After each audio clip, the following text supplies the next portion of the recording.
જય સંવિધાન મિત્રો મારે એક વાત કરવી છે કે આપણી ભારતની પબ્લિક કેટલી બધી મૂર્ખ છે. વિચાર કરો ને, જ્યારે નોટબંધી આવી બરાબર, ત્યારે સરકારે એમ કીધું હતું કે આ મોટી નોટું છે 1000ની, એટલે કે ટ્રાન્સપોર્ટેશનમાં ઓછી નોટું થાય ને ડાયરેક્ટ બ્લેક મની ઓલી થઈ જાય, બરાબર, હચવાઈ જાય, ત્યાં ટ્રાન્સપોર્ટ થઈ જાય આમ ને તેમ, બરાબર છે. અને પબ્લિક એ મૂર્ખી જે હિંડો કરીને વહી ગઈ. અને પછી એથી નહીં મોટી નોટ 2000 રૂપિયાની કાઢી, બરાબર. તો પબ્લિક ગેર ઠોકી કહેવાય કે સરકાર? એ ખબર મને ન પડી કે ભાઈ જે વસ્તુથી તમે વિરોધ કરો પછીથી ડબલ પાછું બ્લેક મની કરો. કારણ કે જે 1000ની નોટ તો એક બંડલમાં 1 લાખ રૂપિયા વહી જાય, બરાબર. તો 2000ની નોટમાં તો એક બંડલમાં 2 લાખ રૂપિયા વહી જતા હતા. તો એ કોના વાઇટ કર્યા એ ખબર આપણને ન પડી સરકારને. અને પાછા વાઇટ કરીને બધાને વાઇટ થઈ ગયા, બધા પોતપોતાની પાર્ટીઓમાં લઈ લીધા. ઓલી રેડ પડીને બધાને દબાઈ દીધા, બરાબર છે. તોય આપણી હિન્દુસ્તાનની જે પબ્લિક છે ભારતની, એ કેટલી મૂર્ખી કહેવાય, એ વિશે કોઈ સવાલ ના કર્યો. અને હવે બીજી વસ્તુ કે જે હિન્દુ મુસ્લિમ ને આ ફલાણું ઢુકડું કરાવે છે જે વ્યક્તિઓ લોકો, બરાબર, સરકારમાં રહેલા વ્યક્તિઓ, આમ ફરો હિન્દુ રાષ્ટ્ર ઘોષિત કરવું, બધું કરવું છે. તો અમે વિચાર કરો કે અહીંયા અત્યારે દબાણ હટાવો આવે છે, બરાબર છે. અને બધી જગ્યાએ કંઈક મંદિરો પાડ્યા, કંઈક મસ્જિદો પાડ્યા, કંઈક ઘર પાડ્યા, કંઈક ઓલું પાડ્યું, અને તોય સરકારને બીક નથી. તો એ કેના કારણે બીક નથી એ સમજવા જેવો વિચારે ને, કે સરકારને ખબર છે કે હું આપણે હરવાના જ નથી. ગમે એના ઘર પાડી દેવી, ગમે એનો જીસીબી મારી દેવી, ગમે એ ગુનેગારોના અને કાયદામાં હોય કે ના હોય, ગમે એની આપણે રેલીઓ કાઢવી, વરઘોડા કાઢવી, બરાબર. મણિપુરમાં વરઘોડો નીકળે, બિચારી છોકરીઓનો નીનો, અહીંયા એક શબ્દ ના બોલે, કારણ કે ખબર છે કે આપણે હરવાના જ નથી. એનું કારણ શું છે? તો આ બધી વસ્તુનું કારણ એક જ છે મિત્રો, તારણ કાઢી લ્યો. આ વસ્તુનું કારણ એક એ જ છે કે જે આપણે લોકો રહ્યા ને, અને એ વ્યવસ્થિત આપણી જાગૃતતા લાવીને એકતા, અને જે વ્યક્તિ આપણા સમાજમાં અને જે વ્યક્તિ આપણા માટે સાચું લડવા માગે છે ને, એનું કંઈ સાંભળતા નથી. મેઇન વસ્તુ આ છે. અને બીજી વસ્તુ એ છે કે માણસોને પોતપોતાની જ પીડી છે. તમારો સમાજ ગમે ત્યાં જાય એ તમને ખબર જ નથી, ભાન જ નથી, બરાબર છે. જેમ કે અત્યારે ગુજરાતની વાત કરું છું. ગુજરાતમાં જે સમાજ 15% છે, બરાબર, તો એની નોકરી જોઈ લેજો. નોકરીઓમાં, બિઝનેસમાં એમને લોનો લેવી હોય તો આ હતી, એમના નિગમમાં એટલા, મેં તો 500-600 કરોડોની વાત સાંભળેલી છે, બરાબર છે. એવા 15% 10% સમાજમાં એવા લોનો ઓલી થાય, એમના નિગમમાં ગ્રાન્ટો આપે. અને જે સમાજ 42%થી 45% છે, કોળી ઠાકોરને, બરાબર, કોળી ઠાકોર નિગમ છે આપણું આખું એ છે. અને એમાં તમે ગ્રાન્ટ જોઈ લો કેટલી ફાળી હોય, 17 કરોડ ને 20 કરોડ ને, બસ. એથી વધુ કોઈ ગઈ. તો અમે સરકાર મૂર્ખ નથી, તમે બધાય મૂર્ખ છો. કારણ કે સરકારનું એક વસ્તુ કહું, આ એક એવો રાક્ષસ છે. જેમ કે ઈસ્ટ ઇન્ડિયા કંપની જ્યારે ભારતમાં આવી ને, ત્યારે એને એક લાલચ આપી હતી, આમ ને તેમને ફલાણું ઢુકડું નહીં, અને પછી આખા ભારતમાં 200 વર્ષ સુધી રાજ કરીને ગઈ. એટલે હવે આ સરકારી જ છે. એક સમજી લ્યો કે ઈસ્ટ ઇન્ડિયા કંપનીના અંગ્રેજોની ઓલાદ આવી જાય છે, એમ કહેવાય કે એ જ નીતિ અપનાવે છે. જો એમની પાર્ટીમાં વહી જાય છો તો તમને બધાય તમારા ગુના માફ, તમને બધું ઓલું માફ. એટલે આપણે પાર્ટીનો વિરોધ કોઈનો નથી, પણ એક વિચારવા જેવું છે સમાજને, બરાબર. અધર સમાજના જોઈ લો, એની માથે કેસ છે તો કે એ માફ થઈ ગયા. કેમ? કે ગૃહમંત્રી એમનો, મુખ્યમંત્રી એમનો, તો જે 35% સમાજ છે અને જે બધો આખો ઓબીસી સમાજ થાય, એમનો કીધી મુખ્યમંત્રી આવશે. અને મેઇન વસ્તુ આ બધાનું રાજ શું છે એ સમજાવવા માટે હું આજ વિડીયો બનાવું છું. મિત્રો આ બધાનું રાજ એક રાક્ષસ હતો. હું તમને એક નાની વાર્તા કહું. એને તેમ ગમે એને ઈજા પોકાડે, ગમે એને ઓલું થાય તોય મરતો નહોતો. ગમે કાપી નાખે, જોઈન્ટ થઈ જાય ને આ થઈને પછી મરતો નહોતો. એટલે માણસો વિચાર કર્યો કે કંઈક તો હશે, કારણ કે એની અંદર શરીરમાં એનો જીવ જ નહોતો. એમ હશે આજે અત્યારે આપણી પર તાનાશાહી હાલે છે ને બધા ઉપર. સરકાર એવું વિચારે છે કે ચલો હું આટલા કરોડ ગરીબને મફત અનાજ આપીએ છીએ, પણ એ નથી વિચારતી ગરીબ મફત અનાજ ના લે, ગરીબ જ ન રહે. એવું કેમ નહીં કે ગરીબ મહેનત કરીને ખાય? તમે વિચાર કરો ને, 100-200 રૂપિયાનું અનાજ હાટું આખો દિવસ પાડીને અનાજની લાઈનમાં ઊભો રહીને અનાજ લે, એની કરતાં એને 500-700 રૂપિયા જ્યાં વેતન મળી જતું હોય, એવી કંઈ વ્યવસ્થા કેમ નથી ભારતમાં? નાના મોટા કરપ્શનો નથી. તો લિસ્ટ બનાવવું છે સરકારને કે ભાઈ ચલો ફલાણા ગુંડાઓનું લિસ્ટ બનાવી, ફલાણા ઢોકળાઓનું. તો ગુંડા હે કોણ? વિચાર કરો. હું બહાર તો કે વિધા નથી, તો હું બહારનાનું લિસ્ટ બનાવો, અમારી અંદર છે એનું લિસ્ટ નથી બનાવવું એમ. એટલે આવું ઘણું છે. પણ જે આ રાક્ષસની વાત કરું ને, આ રાક્ષસનો જીવ છે ઈવીએમ. જ્યાં સુધીની ઈવીએમ નહીં જાય ત્યાં સુધી આ નહીં હટે. કેમ નહીં હટે તમને કહું. જો તમને ઘણી જગ્યાએ આ બરાબર એમ કે કાંઈ ફલાણી જગ્યા નથી એવી, સરકાર ફલાણી જગ્યાએ પૂરનો બહુમતી નહીં અહીંયા હાઈસે કરી રહી. પણ એ બધું એમના સેટિંગમાં, કારણ કે જો સંપૂર્ણ બહુમતી 400 પાર કરી નાખે, 400 પાર કહે તો માણસનું આંદોલન જાગી જાય. શું થાય? માણસોને ખબર પડી જાય કે ભાઈ ખરેખર કે 400 પાર આવી છે, તો એનો મતલબ આવું થાય કે 500ને ખબર પડવાની. એટલે હાઈસે કરીને અમુક જગ્યાએ હારે, બાકી બે તો એ જ સરકાર. એટલે હાથે કરીને હરે એટલે માણસોને એમ થાય કે ના એમાં ગોટાળા નથી. એટલે વિચારવા જેવું આ છે કે ભાઈ આ રાક્ષસ કેમ કોઈથી દબાતો નથી? તો એનો જીવ છે આ ઈવીએમ મશીન. શું છે? જો તમે ઈવીએમ મશીનને ટીકો મારીને ફોલો કરો અને ઈવીએમ મશીનનું ગળું પકડો, ઈવીએમ મશીનના આંદોલન કરો, બરાબર, એટલે તમને કામ દામ દંડભેદ બધી નીતિ વાપરીને તમારી પર પ્રેશર લાવે અને બધા નેતાઓ નાબૂદ થાય છે. જેમ કે અત્યારે આપણે ઠાકોર સમાજના પહેલાં ભાઈ વિક્રમ ઠાકોર ભાઈ કલાકાર, બરાબર, આપણા જ છે. અત્યારે એમને એમ કીધું કે અમને નથી બોલાવ્યા. તો ભાઈ આપણે મૂર્ખ છીએ. કેમ મૂર્ખ છીએ તમને હું કહું? આપણે મૂર્ખ એટલે છીએ, આપણને ના બોલે તો આપણે કંઈ નહીં. આપણા ઘેરે મત લેવા આવે, આપણા ઠાકોર સમાજમાં મત લેવા, એવા મોટા આંદોલન, એવી મોટી બાઇટ વાપીને આપણે શું કરશું એ વિચાર કરો.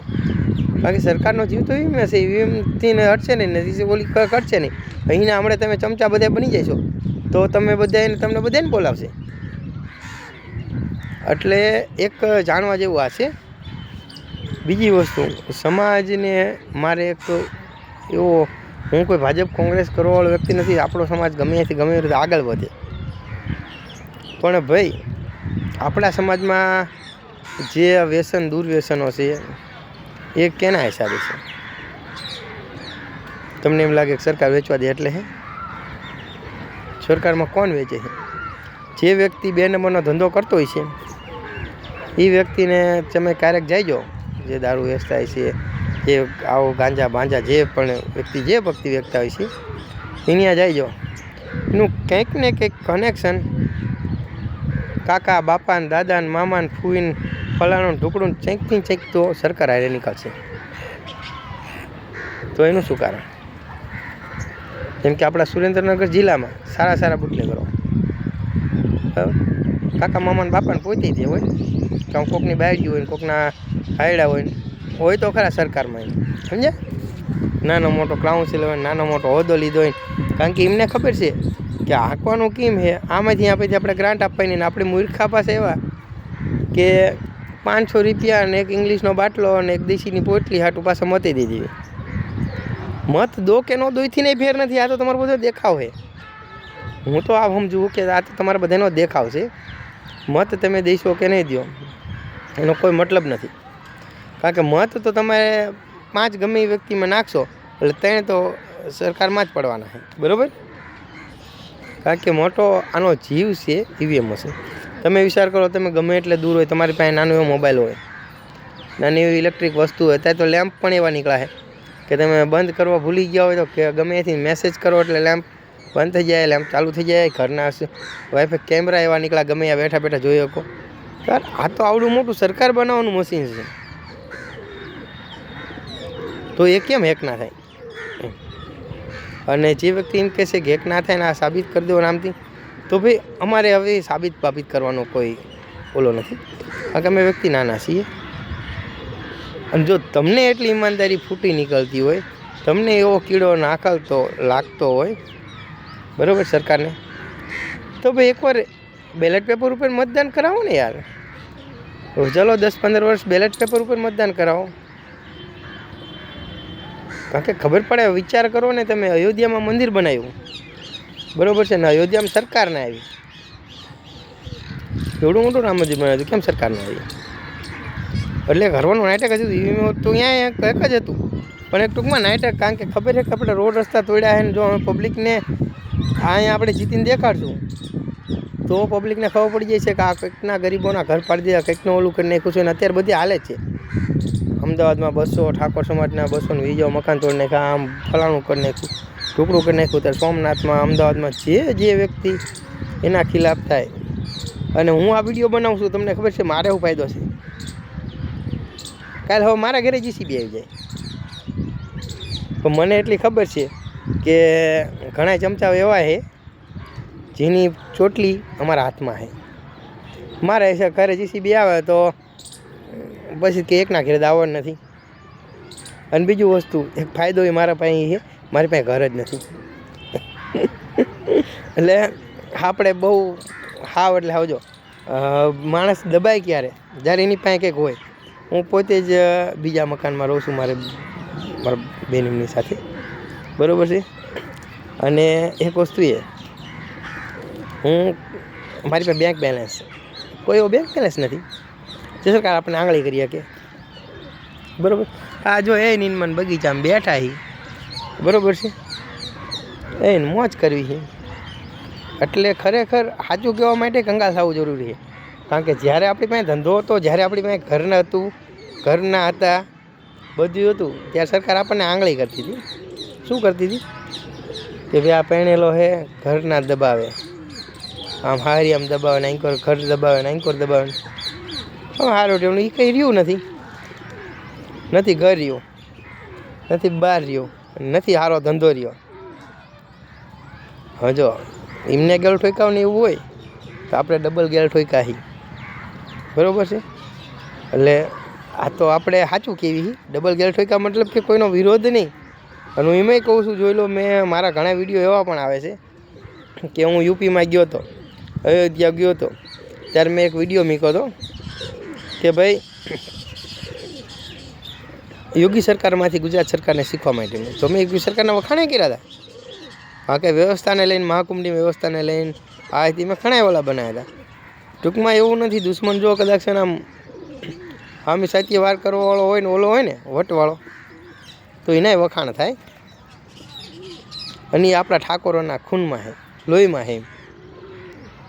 કે દુશ્મન આમ એમ થાય ને, આ પાછલી સાઈડથી તો માય કંગલાને છક્કાઓ વાર કરે, જેમ કે અમારી પર ખોટા કેસ કેટલા નાખી દીધા, હા કરી નાખ્યું. પણ હવે શું થાય છે ભરવાવું તમારેથી? કંઈ ના થાય. તમે તારીખ ભરીને આવ્યો છો, તારીખ ભરીને આવ્યો ને અમારી એક કોર્ટ ને કોર્ટથી બહાર આવીને બેઠો બગીચામાં, તમે કે લાઈને હવે આપણને એટલું ટોચર આવે તો આપણે એક કરીએ, ચાલો વિડીયો બનાવી નાખીએ. એટલે આ રાક્ષસની જાન ઈવીએમ મશીનમાં છે. જે વ્યક્તિ ઈવીએમનું આંદોલન કરે એનો સાથ સંપૂર્ણપણે દેવો. અને બીજું સમાજને, મારે કોળી ઠાકોર બધાય સમાજને કહેવું છે કે ભાઈ જો તમારો સમાજ આટલો બધો હોય તો તમે શૈક્ષણિક રીતે તમને લોનું કેમ ન મળતી? મેં લોનની અરજી મારા ખ્યાલથી 12 મહિના ઉપરથી મૂકી છે, નથી આવતી. કેમ? મારી પાછળ ઘણાએ ફોર્મ ભર્યા, તાત્કાલિક ઇન્સ્ટન્ટ પાસ થઈ જાય. કેમ? એ આપણી જ્ઞાતિનો નહોતો, બરાબર છે. એનો ફટસાનો 5 લાખ જોઈએ એટલે ફટસાનું થાય. તમે જાઈજો છે કે આધાર કાર્ડને ઓલું લઈ, તમે આમ પહેલાં જ્ઞાતિ જ જોઈશે, આમ ઠાકોર, હિન્દુ, કોળી, ઠાકોર હોય, આમ કામ જોઈશે, 80 આમ જોઈને તમને ઘણી જગ્યાએ લોનવાળા એમ કહી દેશે નહીં મળે ભાઈ. પણ જો એમાં તમારું બેકગ્રાઉન્ડ કે એવું હોય, બરાબર. હું કહું છું ને કે જેમ કે આપણી અત્યારે ઘઉં પાકવા, બરાબર છે, અને ઘઉંના જેવો એડમાંથી વિડીયો આવે છે કે ભાઈ ઘઉં પકવાને આવું થયું છે, માણસોને ભાવ ના હતો. બરાબર છે, ચલો ભાવ ના હોતો બરાબર. અને એ જ ઘઉં હમણાં અદાણી છે ને અંબાણી છે ને બધા છે એની ફ્લોર મિલમાં જાય ને એની બ્રાન્ડું બનાવે ને ઓલું કરે ને તી કરે બરાબર છે. એને ઓલું કરીને પ્રોસેસ કરીને લોટ બનાવીને વેચે. તો અત્યારે 40નો કિલો મિનિમમ 45 રૂપિયા ભાવ થઈ ગયો. 40નો કિલો એટલે કેટલો ભાવ થયો? 800 રૂપિયા થયો. 400 રૂપિયાનો 10 કિલો, 800 રૂપિયાનો મણ થયો. જે ઘઉંના 450 રૂપિયા ભાવમાં ખેડૂતોને રાડ્યું નાખે છે. તો ચેક ને ચેક મૂર્ખ સરકાર નથી, મૂર્ખ તમે છો કે ભાઈ જ્યારે આપણા લોકો આંદોલનો કરે, જ્યારે આંદોલનકારી વ્યક્તિઓ આંદોલન કરીને તમારા માટે લડે તો એનો તમે સાથ નથી દેતા, પૂરતો સહયોગ નથી આપતા. જ્યારે મને મારો પોતાનો અનુભવ છે, જ્યારે હું સમાજ માટે ને મારા માટે લડતો બરાબર છે, હું જેલમાં ગયો જે સમાજ માટે છે, સમાજના ભરના દીકરા બધાય કોઈ જેલની બારીએ ના આવ્યો બરાબર. ઘણા એમ કહે છે નીતિનભાઈ તમે ઘણા આંદોલનમાં દેખાતા ને ઘણા ઓલું નથી થતું. એ કડવા અનુભવ છે. અને અમે હમણાં આ ઝેર પી પણ જઈએ પણ અમે શંકર ભગવાન નથી, કારણ કે અમે ઘણું ખોયું છે, હવે રોડે આવી ગયા છીએ. અને બીજી વસ્તુ આવ્યા પછી પણ તમને એક વસ્તુ કહું, અમારે લડવાનું મન થાય પણ કહું અમુક એવા શબ્દ નીકળે જેમાં હમણાં મેં એક નાના ફોર્મ ભરવાનું ચાલુ કરાવ્યું હતું, સરકારમાં લાભ મળતા હોય એવા બરાબર છે. હું 2-4 જગ્યાએ એવી જગ્યાએ ગયો ને, મેં કીધું ચલો આ વ્યક્તિ ગરીબ છે, આ વ્યક્તિને આપણે કંઈક મદદ કરાવી દઈએ છે, અમારે તો ઘરનું દેવાનું નથી. તો એને ખબર કે આપણી વિચારધારા કેવી બૌદ્ધિસ્ટ વિચારધારા છે, આપણી કાયદાકીય વિચારધારા છે. અને પોતે વ્યક્તિ અંધવિશ્વાસુ અને ઓલો એને મને એવા 2 શબ્દ કીધા ને એમાં મેં એ મૂકી દીધું. એ તો મૂકતા મેં ગામ પણ મૂકી દીધું. હવે વિચાર કરો, ગામ મૂકીને મહિનો 1.5 મહિનો બહાર હોય ગયો, મને ખબર પડી જાય આ ઝુંબેશ ઉપડે અને ઝુંબેશ ઉપાડીએ તો આપણે બહાર નીકળી જઈએ. કુંભના મેળાના હિસાબે હું મહિનો 1.5 મહિનો બહાર રહ્યા. પણ એક વસ્તુ વિચારવા જેવી સમાજને છે કે જે વ્યક્તિ આંદોલનકારી હોય છે એ લોકોનું ખરેખર મનોબળ ભાંગે નહીં એવું તમારે કરવાની જરૂર હોય છે. કારણ કે અમને તો એવા ઘણા ઓલા છે અને અમે હસતા મોઢે કાઢી નાખશું, કારણ કે અમને ખબર છે અમને આ દુનિયાની મોહમાયા લાગતી નથી. કેમ નથી લાગતી કે આ દુનિયામાં 60-70 વર્ષ રહીશું, અડધા વહી ગયા ને અડધા વહી જાય છે. ગમે વહી જઈશું, કાં જેલમાં કાપશું કાં મહેલમાં કાપશું, પણ કંઈ ઘંટપે ફેર નથી પડવા. મરવાના તો મરવાના જ છે. બસ એક સમાજ સેવાનો કીડો એક એવો હોય છે, માણસને એક વખત લાગી જાય ને એટલે ઉતરતો નથી. અને માણસ ઘણી ટ્રાય કરે છે અને ઘણા સક્સેસ થાય છે અને ઘણા એવા પણ સક્સેસ જાય છે જે સક્સેસ થયા પછી, જેમ કે આપણા 2-4 જગ્યાના ધારાસભ્યો એવા છે કે કહું હું તમને મોઢે કહું, જે એમના વિસ્તારમાં કંઈ પ્રોબ્લેમ થાય, એમના વિસ્તારમાં મર્ડર થઈ જાય તો એક વખત ત્યાં ન જાય. એમના વિસ્તારમાં માણસોના મકાન પાડી દે ત્યાં ન જાય. પણ એમના વિસ્તારમાં જે સારો સેલિબ્રિટી કલાકાર હોય એને કંઈક અન્યાય થાય ને એ સારો વિડીયો વાયરલ કરે ને એ પબ્લિક ભેગી કરે ને તો એનો ફોન આવે. એટલે એવા પણ છે, એવાને ઓળખો, ખોટાને બહુ આગળ ના લાવો. મિત્રો વિડીયો વધુ લાંબો થાય પણ મારે એક વિનંતી છે, જો એક EVM સરકાર હટાવો, આંદોલન ગમે ત્યારે થાય તો સાથે જોડાવાનું. બીજી વસ્તુ કે જે તમને અન્યાય થાય છે ને એમાં તમારી એકતાઓ નથી, સમાજની એકતા નથી. જેમ કે મોટી ફાંકા ફોજદારી થાય કે આમ છે ને તેમ છે ને, જ્યારે ખબર પડે કે આ વ્યક્તિ ઓલો છે ત્યારે ના થાય. આપણા સુરેન્દ્રનગરનો ભૂતપૂર્વ સાંસદ બરાબર છે મુંજપરા સાહેબ, ત્યારે સાહેબ કંઈ કહેવું, બાકી સાહેબ જેવું કંઈ કહેવાય એવું નથી, પણ આપણે વણવી સાહેબ જેવું. ચલો ભાઈ, સાંસદ રહી ચૂકેલા વ્યક્તિને આપણે નાની મોટી પ્રોબ્લેમ લઈ જઈને, જો સાંસદ 10-10 વર્ષથી 15-15 વર્ષથી જો આપણા સમાજનો સાંસદ હોય જે જિલ્લામાં, અને એ જ જિલ્લામાં બરાબર. આપણું વેલનાથ સર્કલ એકેય નથી, આપણું માંધાતા સર્કલ એકેય નથી. કેમ નથી ખબર નહીં. પબ્લિકને શું કે એક પોટલી મળી જાય ને એક ઓલું મતાવી દીધું એટલે કંઈ નહીં. બીજી વસ્તુ એ જ સમાજના બહેરાવ વાણિયાઓની આ વાસણ જોવા જાય. આ બધું શું છે? આ દશા કેમ છે? કેમ સમાજના એવા 5 વ્યક્તિ સારા એવા ઊભા નહીં થતા કે જે ધંધો કરીને ઓલી ધંધા ઘણા છે, કરવા માટે ઘણા ધંધા છે. પાણી વ્યવસ્થા માટે આપણે જ્યાં લોન લેવા ભરે ને ત્યારે નથી થતું, કેમ કે આપણા નિગમમાં પૂરતું ફંડિંગ નથી પડતું. અને તમારો સમાજ આવશે, કોળી ઠાકોરનો સમાજ, ત્યારે આ જ વસ્તુ બનશે. એટલે મિત્રો જાગો. હજુ કહી છે કારણ કે મારો વિડીયો બહુ લાંબો ટાઈમે આવે છે અને આ જગાડવા માટે છે કે ઈવીએમનો વિરોધ કરો. સરકારમાં જો તમને અન્યાય થતો હોય તો સરકારને આપણે એ કહો કે ભાઈ અમારે મફત 5 કિલો મહિને અનાજ નથી જોતું, પણ અમને અમારી મહેનતનું દરરોજનું 500 રૂપિયા વેતન મળે એ વ્યવસ્થા કરો. સુરેન્દ્રનગર જીઆઈડીસીમાં જાઓ 300 રૂપિયા વેતને. કાયદેસર સરકારની ગાઈડલાઈન પ્રમાણે કેવું છે એ ખબર છે? સરકારની ગાઈડલાઈન પ્રમાણે 12 કલાક જે માણસ નોકરી કરે એટલે એનો 21-22 હજાર પગાર હોય. નોકરીનો ઓલો છે તમને 8-9 કલાક નોકરી કરાવશે. કારણ કે કાયદો એવો છે કે 8 જ કલાક વ્યક્તિ કામ કરે. 8 કલાક પછી તમે ગમે એટલી કરો એને ઓવર ટાઈમ મળે. અને 8 કલાકનો પણ 460 રૂપિયા વેતન મારી જાણકારી મુજબ છે. પણ જાણકારી ખોટી પણ હોઈ શકે, પણ જાણકારી 400 ઉપર તો છે. તો આપણે 8 કલાક કામ કર્યું, કોને 400 રૂપિયા રોજ મળે છે યાર? એ વિચાર કરો.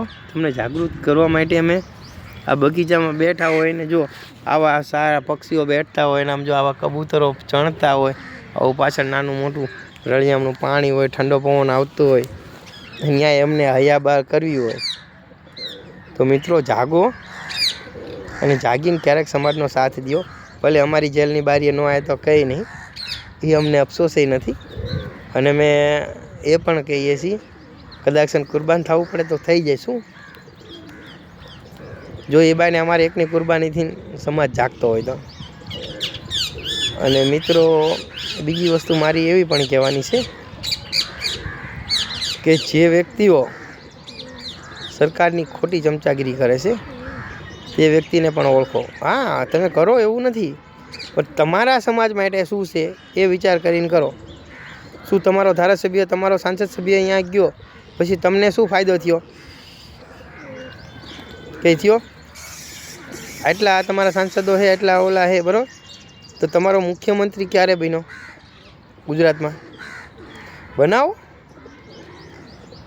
ત્યાં તમે રાંકાવ પડો હો કે પછી આ ખાલી છત્રીઓના ઓલા ફલાણાના ઢોકળાના સ્ટેટસ મૂકવામાંથી ઊંચા ના આવતા, ઓલી ડિસ્કો કરે ને ઓલી કરવું એમાંથી ઊંચા ના આવતા. એટલે મિત્રો માણસોને ખરેખર જાણવા જેવું ને જોવા જેવું આ હોય છે કે જે પણ સમાજમાં એકતા ના હોય, બરાબર, એ સમાજનું હંમેશા પતન થાય છે. અને અત્યારે જે કોળી ઠાકોર સમાજ રહ્યો ને, સમસ્ત કોળી થઈને હાલો. મારી એવી વિનંતી છે. અમુક જગ્યાએ એમ કહે છે કે ઓહો અમે ચુવાળિયા છીએ, અમુક જગ્યાએ કે તળપદા છીએ. જે ઓલા જે વિરોધ કરવાવાળા ચમચા છે ને એનો કાયમ વિરોધ કરો. કારણ કે તમારી જે બાપદાદાની પેઢીઓ જોવો, તમે તો પેઢીઓ માનવાવાળા વ્યક્તિઓ હો, તો ચેક ને ચેક તમે એક મગની 2 ફાયદો હો. બરાબર. ખારવા, કેડિયા, તે બધા સમાજ સમસ્ત થઈને હાલો અને બધાએ વિરોધ કરવાવાળા ચમચાઓનો વિરોધ કરો. ખુલીને બધા એક થાવ અને એક થાશો તો તમારી તાકાત રહેશે. જેમ કે તમે ઓલી વાર્તા સાંભળી હતી ને, એકતામાં તાકાત છે. બૌદ્ધિક પાઠ આવતો, એક લાકડી ભાંગે ને પછી ભારો ભાંગે ને એ બધું. એટલે આ બધું બહુ ભણાવ્યું છે પણ તમે શીખા નથી. એટલે માણસોને આ શીખવા જેવું છે. અને આપણી પેઢી ખરેખર જીવા જેવી આવી છે, પણ એકતા કરો, ભણતરમાં આગળ વધો, આ વ્યસનોથી દૂર રહો.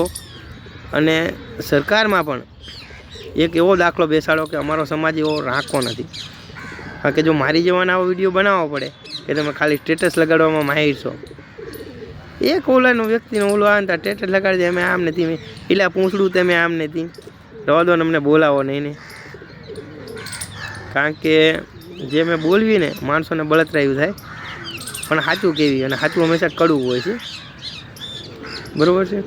અને મિત્રો આની પહેલાં પણ મેં જે એક વિડીયો બનાવેલો હતો ઘણો સારો, અને એક બીજો પણ આપણે વેલનાથ બાપુની જગ્યાનું જે આપણા સમાજના વેલનાથ બાપુની સમાધિનો જે મેં રસ્તાનું જે આંદોલન કર્યું છે એમાં પણ મેં એક ગ્રુપ બનાવેલું છે, વોટ્સઅપ ગ્રુપ, પણ એમાં હજુ મેં વ્યક્તિનો બહુ ઓછા જોડ્યા, કારણ કે મારે તો એવું છે એવા વ્યક્તિઓની જરૂર છે જે તટસ્થ હોય, એવા વ્યક્તિઓને નહીં કે આપણી અંદર એને વિભીષણનું કામ કરે, કે આપણી અંદર જઈને સામેવાળાને ચુગલેગીરી કરે.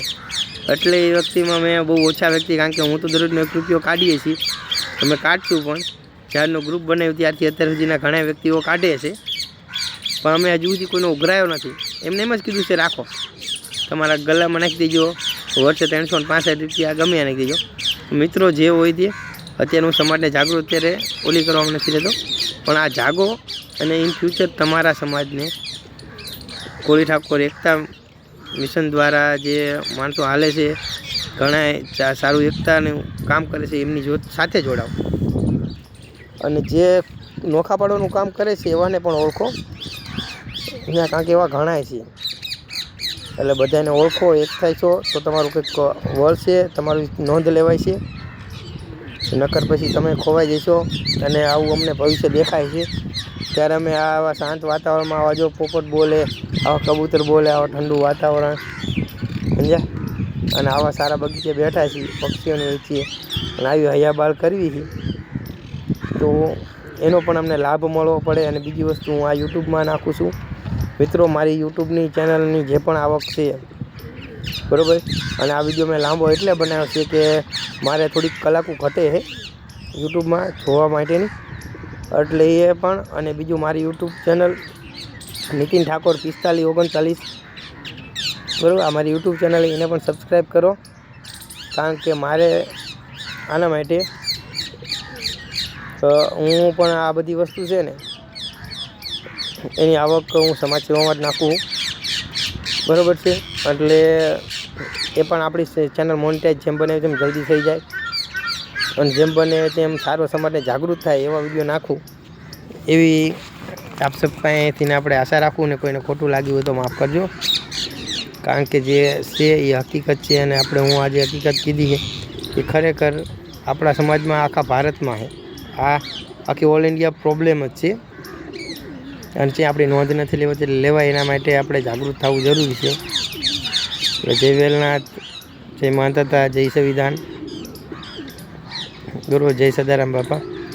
બીજા ઘણા આપણા સમાજના એવા મહાનુભાવો છે જે ઋષિમુનિઓ બની ગયા, પણ એમના આપણેથી હજુ નાની પેઢી છે, અને આપણે સંવિધાનમાં મીન્સ કે કાયદાકીય વધુ ઓલા કરવા છે. એટલે આપણે બહુ અંધવિશ્વાસમાં નથી પડ્યા. અને અંધવિશ્વાસમાં પડવું કે એમ નથી કહેતો ભગવાનને માનવું, એમ ભગવાનને માનવાથી એકતા થાય છે, કેમ કે ચામુંડા ધામ બનાવવાથી એકતા થાય છે. કેમ? પણ એક વસ્તુ એ બધું જવા દો, તો વિડીયો લાંબો થાય છે. તો મિત્રો આ વિડીયોને જેમ બને તેમ શેર કરો, આપણી ચેનલને સબસ્ક્રાઈબ કરો, નીતિન ઠાકોર 4539 નંબરની સબસ્ક્રાઈબ કરો, અને જેમ બને તેમ વધુમાં વધુ માણસો આપણામાં જોડાવ એ મારી નમ્ર વિનંતી. કારણ કે એક ચેનલ સબસ્ક્રાઈબ કરવાથી તમારું કંઈ નહીં જાય, પણ જે જશે, જે ઉપરથી આવશે એ આપણા સમાજમાં જશે. એટલે બધાને જય સંવિધાન.